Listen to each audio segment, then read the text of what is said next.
أعوذ بالله من الشيطان اللعين الرجيم. بسم الله الرحمن الرحيم. نحمده ونصلي على رسوله الكريم وعلى آله الطيبين الطاهرين المعصومين. أما بعد.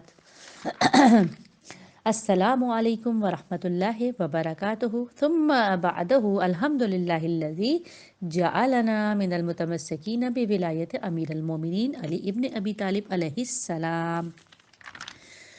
ہم امام زمانہ عجل اللہ تعالی فرجہ کو تہنیت مبارکباد پیش کر رہے ہیں رجب میں ہونے والی ساری ولادتوں اور بالخصوص 11 شعبان کو جوان کربلا، جوان آل محمد، نور نظر امام حسین علیہ السلام، شبیہ پیمبر، قوت بازو ابوالفضل العباس شہزادہ علی اکبر علیہ السلام کی جہان حسن میں ہے یہ وقار اکبر کا، بڑے بڑوں میں بڑا ہے شمار اکبر کا، ہزار بار کرے بات حسن یوسف کی تو نام لے کہیں پھر ایک بار اکبر کا۔ جی جناب، شہزادہ علی اکبر کا روز ولادت ہم تمام کو خوشی کے ساتھ ساتھ ایک ذمہ داری کا احساس دلا رہا ہے۔ کیا ذمہ داری؟ کیونکہ یہ مہینہ جیسا کہ بات ہوئی ہے انقلاب والا مہینہ ہے، جہاد والا مہینہ ہے، اور ہر انقلابی اور جہادی اس مہینے میں پیدا ہوتا ہے۔ وہ کس طرح سے؟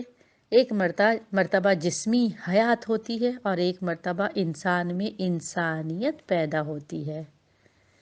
جو انسان بشکل انسان پیدا ہوا تھا اس کے نفس میں انسانیت پیدا ہوتی ہے، اور کیونکہ یہ مہینہ خدا نے انقلاب کے لیے سلیکٹ کر لیا ہے تو اس مہینے میں اگر کوئی کوشش کرے گا، اور چھٹے مولا کا وعدہ ہے اس مہینے میں چھوٹے عمل کی بڑی جزا ہے، اور اس مہینے کا نام بھی شعبان ہے، یعنی بہت ساری نیکیاں اس جگہ کے جمع ہوتی ہیں۔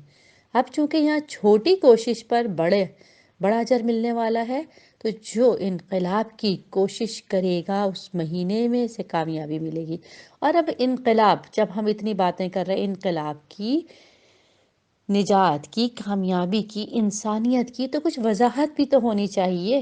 جو چاہتا ہے کہ اپنی ذات میں انقلاب، اپنے انسان میں انسانیت پیدا کرے، فلاح پا جائے، تو اس کے پاس کیا لسٹ ہو۔ آئیے ہم کربلا کی ان تمام مولودین سے کچھ نہ کچھ سبق حاصل کریں۔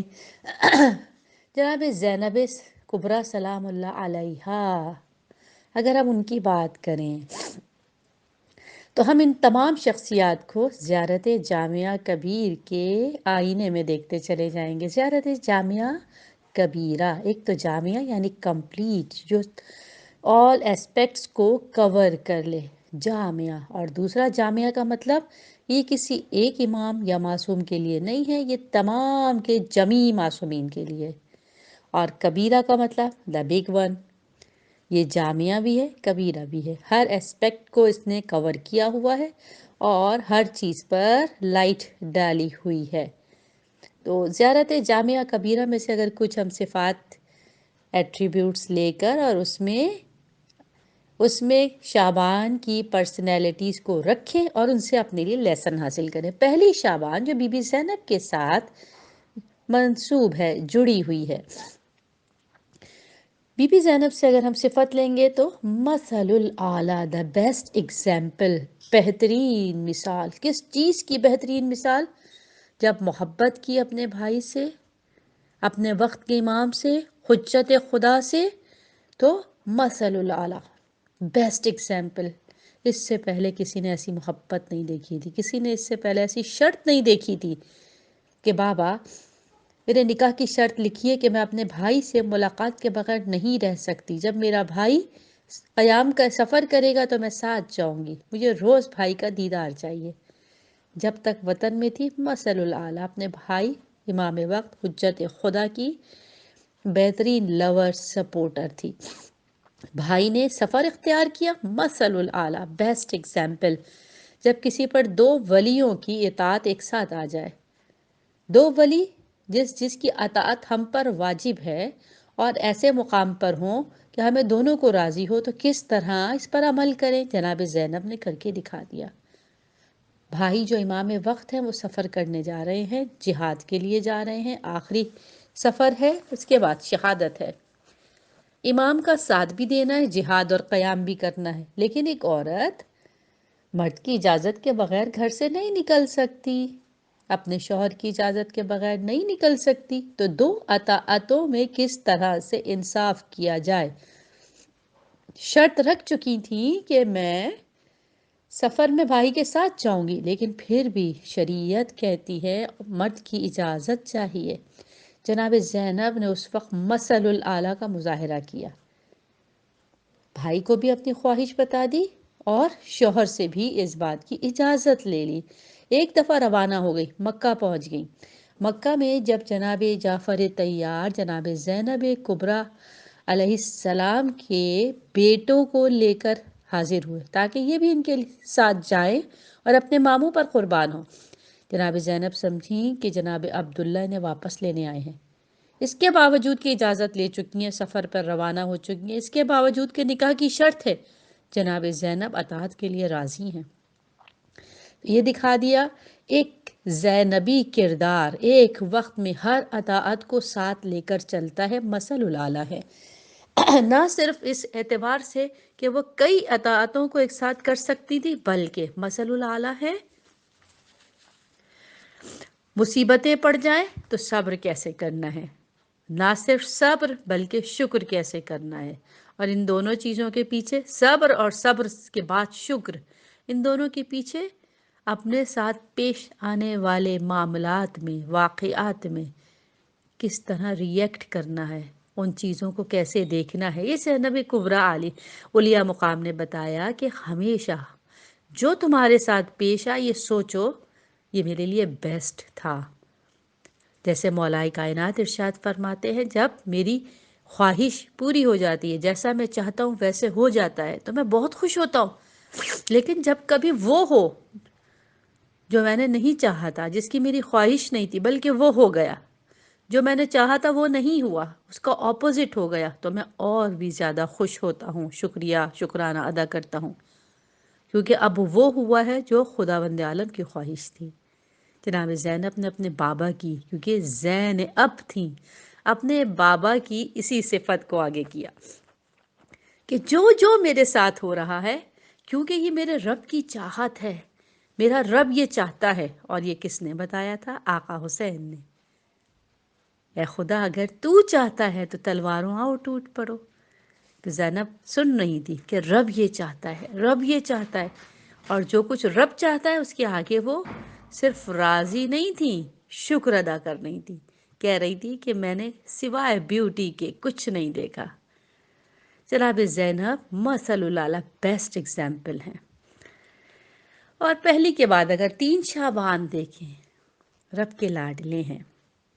کیسے ہیں کہ حسین بولے تو پھر کتاب وحی کو اپنا بیان کر دے، حسین سوچے تو اپنے گھر میں کنیز زہرا کو ماں بنا دے، حسین چاہے تو کربلا میں ضعیف کو بھی جواں بنا دے، حسین دیکھے جہاں جہاں بھی چاہے جہاں بنا دے، نہ وسعت ظرف ساتھ چھوڑے تو یہ سخی کائنات دے دے، جسے محمد نہ ایک بخشے اسے بھی چاہے تو ساتھ دے دے۔ آقا حسین اور خدا کا معاملہ رب کے لاڈلے ہیں۔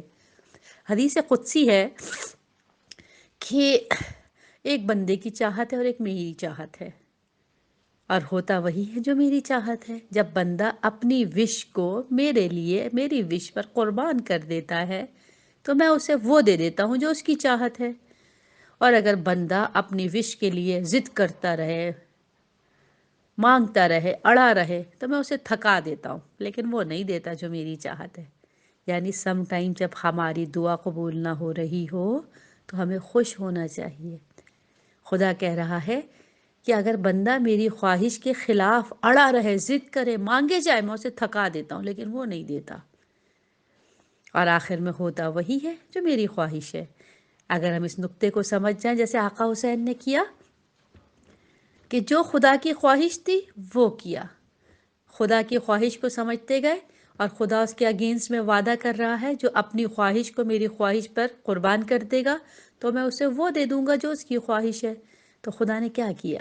آقا حسین نے طفلی میں بچپن میں وعدہ کر لیا تھا، یہ بھی دوں گا، یہ بھی دوں گا، سب قربان کر دوں گا، اور خدا نے بھی راضیۃ المرضیہ بنایا، تو مجھے سب دے گا، میں تجھے سب دوں گا۔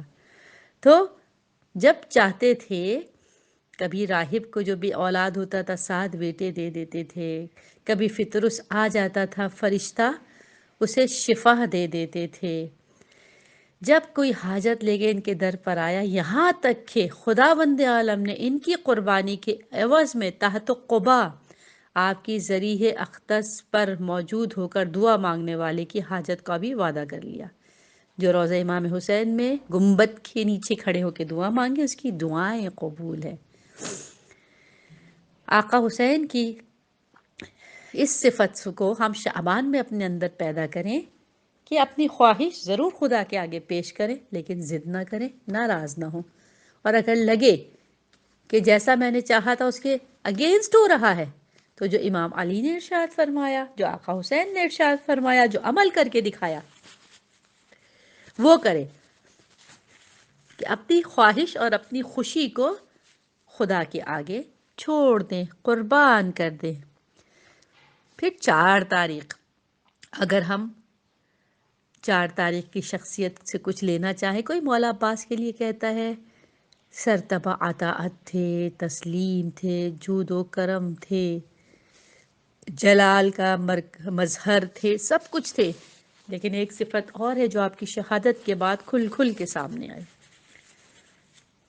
بے شک تسلیم کا مرکز تھے، آپ نے اپنے بھائی کے نقش قدم پر چل کر اپنی خواہش کو بھائی کی خواہش پر، اور وہ بھائی جو کہ امام وقت تھا، کی خواہش پر قربان کر دیا، اپنی خواہش کو مقدم نہیں رکھا، قربان کر دیا، جیسا مولا کہتے گئے ویسا کرتے گئے، حتیٰ کہ جنگ تک کی اجازت نہ ملی تو جنگ نہیں کی۔ علی اکبر اور جناب عباس کی یہ صفات تو ہمیں کربلا میں ان کی حیات میں نظر آ رہی ہیں، لیکن ایک صفت جو زیارت جامعہ میں موجود ہے، ائمہ معصومین کی زیارت ہے، کہ امنا الرحمن، رحمان کے امین بندے، جتنی بھی اللہ والی شخصیات ہیں سب اللہ کے امین بنتے ہوتے ہیں۔ مولا عباس اس صفت پر کیسے اترے؟ جب شہادت کے بعد لٹا ہوا مال خاندان نبوت کی عورتوں کو قیدی بنا کر کٹے ہوئے سروں کو حاکم کے پاس پہنچایا گیا اور وہ ہر چیز کا جائزہ لے رہا تھا، اس نے علم دیکھا، پرچم حسینی کو بغور دیکھا، دیکھنے کے بعد سوال کیا یہ پرچم کس کے پاس تھا؟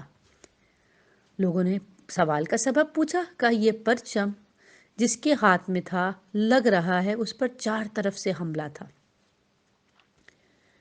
اس پر چاروں طرف سے حملہ تھا۔ کہا ہاں ایسا ہی تھا، یہ پرچم جس کے ہاتھ میں تھا اس کو چاروں طرف سے گھیرا گیا تھا۔ کہا کوئی معمولی شخص تھا جسے اتنی آسانی سے گھیر لیا؟ کہا نہیں، جس کے ہاتھ میں یہ تھا اس پر دور سے، اس کے جلال کے سبب لوگ دور سے حملہ کر رہے تھے، تیر برسا رہے تھے، نیزے پھینک رہے تھے۔ کہا آپ نے یہ سوال کیوں کیا؟ حاکم سے پوچھا گیا، اس نے کہا جس کے ہاتھ میں تھا بڑا امین تھا، وہ بندہ بڑا امین تھا، پورا علم چھلنی ہو گیا ہے، چاروں طرف سے اس پر حملے ہیں، علم کا کپڑا، علم کی وہ لکڑی جس میں علم پہنایا گیا تھا ہر طرف سے زخمی ہے، لیکن جہاں سے علم کو پکڑا جاتا ہے، علم کا دستہ پکڑنے والی جگہ بالکل سالم محفوظ ہے، پتہ لگ رہا ہے اس علم بردار نے علم کو گرنے نہیں دیا ہے، سنبھال کے رکھا ہے۔ امنا الرحمن، ہمیں مولا عباس سے اطاعت، صبر، تسلیم کے ساتھ ساتھ امانت داری سیکھنی ہے۔ کیسی امانت تھی؟ وعدہ کر کے گئے تھے پانی لاؤں گا، جب پانی نہیں لا سکے تو لاشا بھی خیمے میں جانے سے مانے ہو گئے، مولا سے درخواست کی مولا میرا لاشا نہ لے جائیے گا۔ کیسے امین بندے تھے کہ علم کو ٹھنڈا نہ ہونے دیا، گرنے نہ دیا۔ اللہ کرے کہ یہ صفات بھی ہمارے اندر پیدا ہوں، اپنے وعدوں کو پورا کریں، امانت داری کا خیال رکھیں۔ انشاءاللہ اس سلسلے کی اگلی آڈیو آپ کے بعد میں خدمت میں پیش کی جائے گی۔ وآخر دعوانا ان الحمد للہ رب العالمین والسلام علی المرسلین۔ خدا حافظ۔ اللہم اجل ولیک الفرج۔